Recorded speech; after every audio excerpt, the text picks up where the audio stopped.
Okay, so obviously a lot of autographs this weekend, a lot of cards. It's the world of collecting.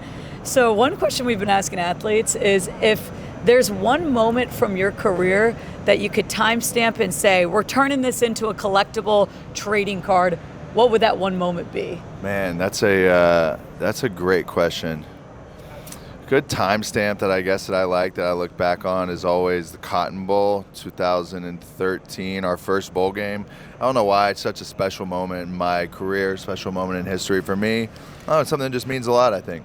I feel like with you, there's been, obviously, you've been through all of the hypes, people worshiping, loving you, hating you. A lot of it can feel maybe even fake. What's the, maybe more real moment that maybe other fans don't know about?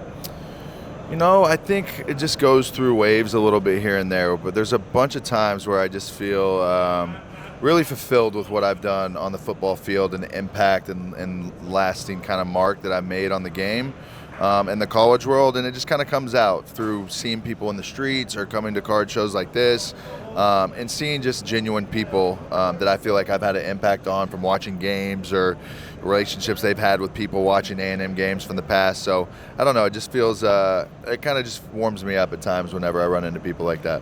Is it pretty cool still signing as much stuff as maybe however many years ago, seeing all of your stuff still prominent?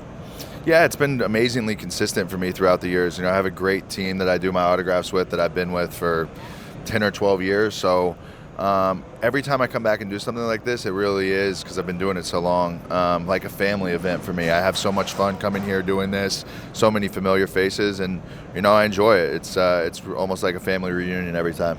And obviously it's more than just cards. I mean, we're seeing people bring like crazy items like tattoos and whatever else. From your own career, maybe like from the Bama game, anything in particular you kept? Cleats, wristbands? I still have my game-worn Alabama jersey for sure. Great. It's been at my dad's house forever. It's definitely the one thing that I've kept. I have all my helmets. Is it framed? A lot of cleats. No, it's still hanging just free in the closet. I haven't even framed it yet. And then I have when my couple years in the NFL, I got to play against a lot of teammates and stuff. So I have some great Heisman winner jerseys of game-worn stuff that we've swapped, and especially coming to stuff like this, I make sure that throughout the years, I've got my Earl Campbell jerseys, I've got my Ricky Williams, the people that made a huge impact on me in sports that I get a chance to have a relationship with now. I want something to keep forever. Is there something that you would chase as a collector from an athlete maybe that impacted you? I think the Heisman helmets are really cool, having all the winners on a Heisman helmet. They send us one every single year, but to get one on your own and kind of go through the personal journey of having the guys sign it, and to me, I think it's one of the coolest memorabilia things that you'll see, just seeing all the winners throughout the years on it. Would you ever consider selling that game-worn jersey, Bama? I don't know. Maybe. Well, what would be the, let's just do the starting bid.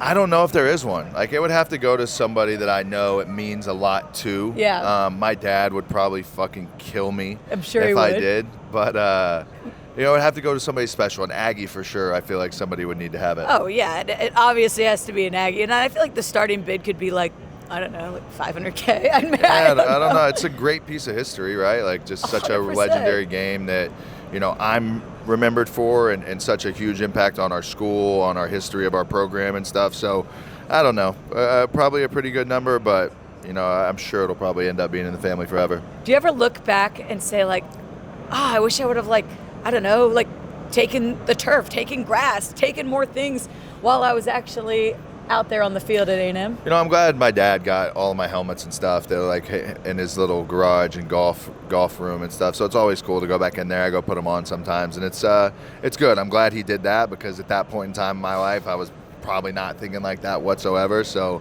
thankful for him and that he did that. Now, obviously, a whole new generation now with NIL, college athletes, able to get paid. Is it bittersweet for you at all? Obviously, I think you've probably had a huge impact in why it's like that today. Is there some part of you that's happy but maybe also a little bit bummed? I just get asked about it so much that it's kind of one of those things that's always prevalent in my life. Yeah. But for me, I'm happy that the guys are getting a chance to do it nowadays. And if I had any piece of helping that become what it is today, amazing. I was probably a little bit ahead of my time in that regard, but things are the way they are right now. I'm happy for the guys, and like I said, if I have a piece of making it what it is now, amazing. What do you think it'll look like 10 years from now? Probably a little bit more regulated than it is right now. I think there's some things they probably need to work out a little bit, because it is the Wild West and it is crazy, and they want some smaller schools to still be able to be competitive. But when it comes down to it, college stars were always big enough names that move the needle enough to be able to be compensated. So we're in the right direction, but there's probably some things that'll get ironed out. In my mind, there's like a secret group text with I don't know, like you, Reggie Bush, like certain people that maybe helped pave the way. Are there guys that you talk to similar to yourself where, could have been making a lot of money in college, where you're just like, come on, guys? Me and Reggie talk about it a little bit. We have a good relationship. Matt Leinert's another guy that we talk about it a little bit and have a great relationship. So, there's some guys who really made a huge mark on college football that missed the window and missed the opportunity for that. And that's something we laugh about, but nothing too serious. Okay, now give me the one photo that you think, again, we're going back to cards here. If we were to print it out, this would be the Johnny Manziel card you want to have forever. I don't know. Maybe the picture of me with the sparkler in my mouth in the club whenever I was 18 was a pretty funny photo that I see all the time now. So I could see that being on a trading card. And tell me about your podcast before we let you go here, where to find it, what you're going to get into for those who haven't seen it.